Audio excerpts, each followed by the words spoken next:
Hi everyone, Sonia here, and you're watching Pouring with Sonia.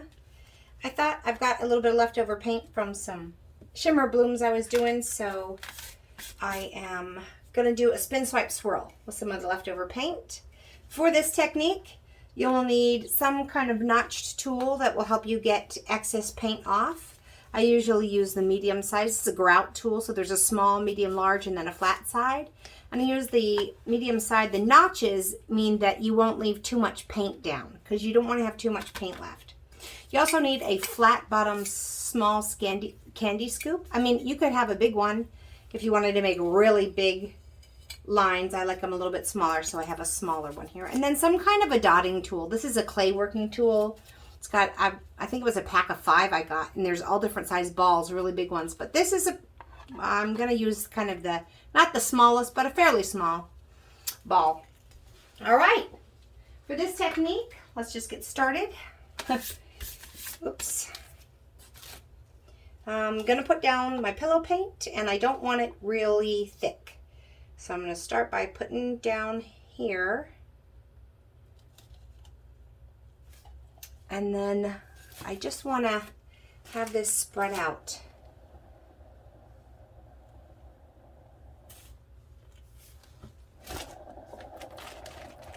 There we go. Got a nice thin layer of pillow paint there. And now I'm just going to start putting some of my colors down. I've got some pinks, blues, purples. So let's start the bottom layer of paint. This is a Southern Ocean blue, and I'm going to kind of start along the outside here and just kind of put it all around, okay? Like so. And then maybe I've got some enchantment. Beautiful, this little piggy. So that was a paint. This is a pigment. I think most of these are going to be pigments.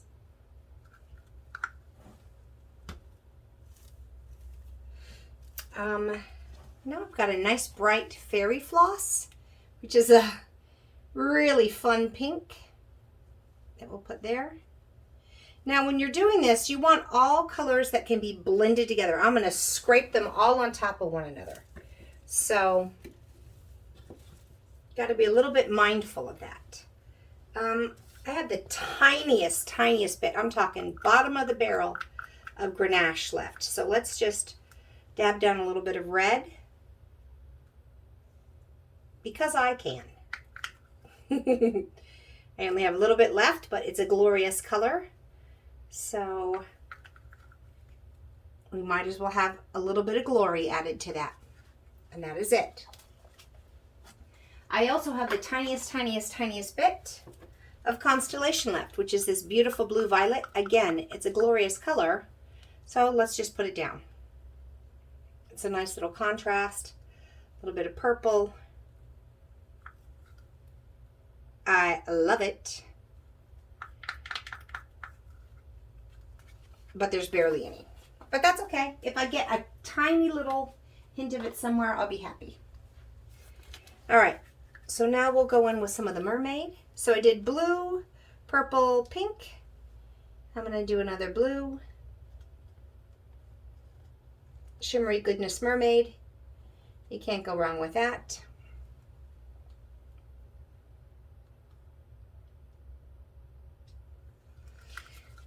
I don't want a lot of the pillow left there, so I'm just going to kind of cover over that, because you know what pillow paint does to your colors, right? It kind of flocculates them. Now I'm going to do a different purple paint that I mixed up. This was kind of, this is a dioxazine purple with some mid-value gray with some carbon black. I wanted a smoky purple. And that's what I got. Okay.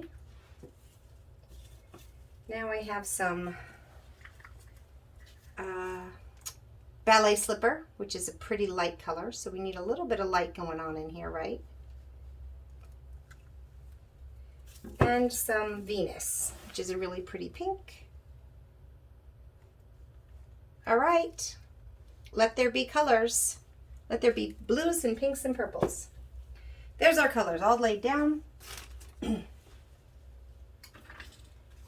I'm going to take my notched tool and I'm going to start it right in the middle, and I'm going to drag all these colors across one another and start pulling them out towards the edge.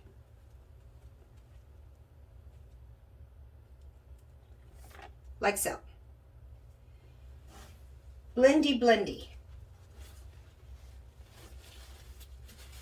I mean, that's kind of pretty just like that, right? I think it is. But that's not the point of this. Okay. Now I have my flat bottom candy scoop. And I think I will do, I was going to do black and white, but I've got quite a bit of white in there, so I'm just going to do black. I'm just going to put black down here in my scoop. Kind of a lot. Whatever I don't use, I can pour back into my little container if I wish to, but you don't want to run out of this because you want it to go all the way around. So I'm going to start right around here. And I'm going to kind of follow this. And I want to leave a decent amount of space in between my rings. And so I get nice lacing as I go towards the outside. I never have nice lacing on the inside. I don't know why. I have not been able to solve that conundrum. I'm going to wipe the bottom of my little scoop and see if I can't drag over this a little bit and have that agitation create some more cells, but it doesn't really. And I don't really want to blow it because I want to keep that shape. All right, I have a little extra cell activator, so I'm just going to pour it back into my cup. I did wipe the bottom of my scoop, so I'm not getting my pillow paint or any of my paints back in here, but I'm just going to conserve that because, you know, Australian Floetrol is liquid gold here in the States. Liquid gold. That's what I call it. Okay, so I've done that.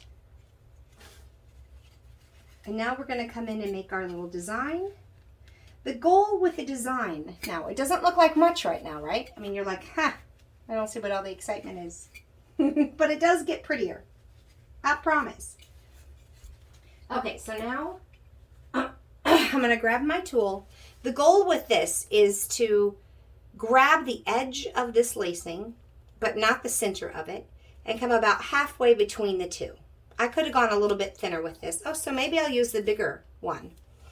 And come about halfway in.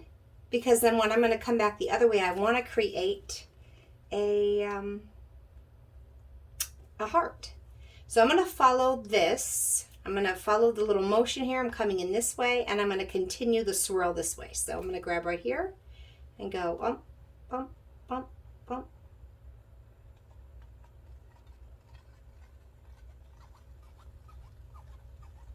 I don't want to mess up that lacing. I want to leave that there.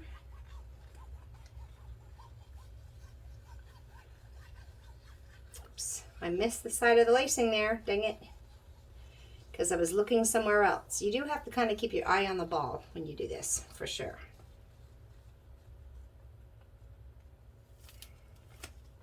I missed it right over here, but I don't... So if I was going this way, right?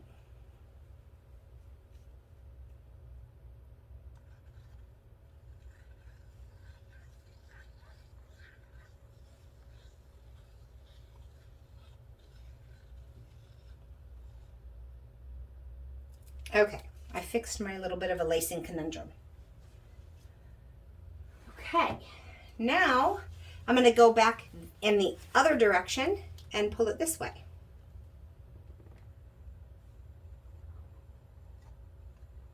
And this is where I want to get, I don't want to mess up my little lacing, but I want to join my pattern, and then it creates the heart.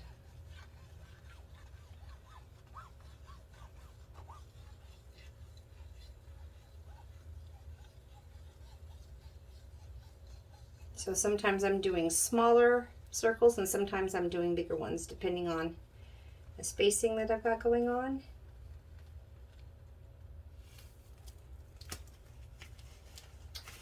So there it is.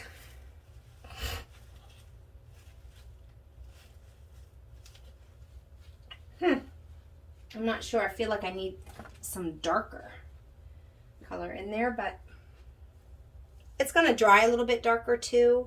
It's got lots of shimmer. So let's just come down and take a closer look. I still think it's very beautiful.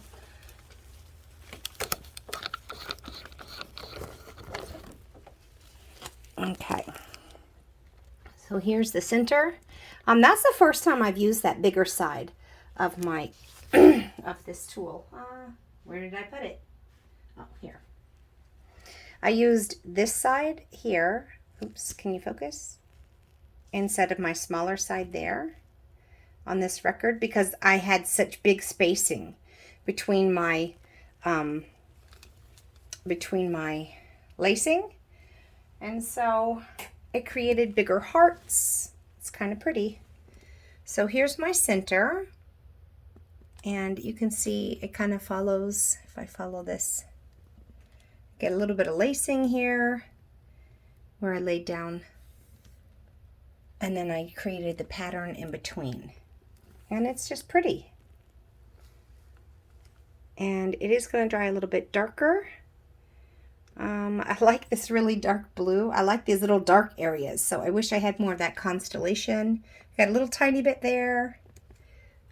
Tiny bit of the Grenache poking through, but for the most part, it's that really dark purple and a little bit of that blue. It's pretty though. If you like blues and purples, this is kind of pretty. Let me see if I can get it without the glare. It creates a very pretty pattern. And that's how you do it.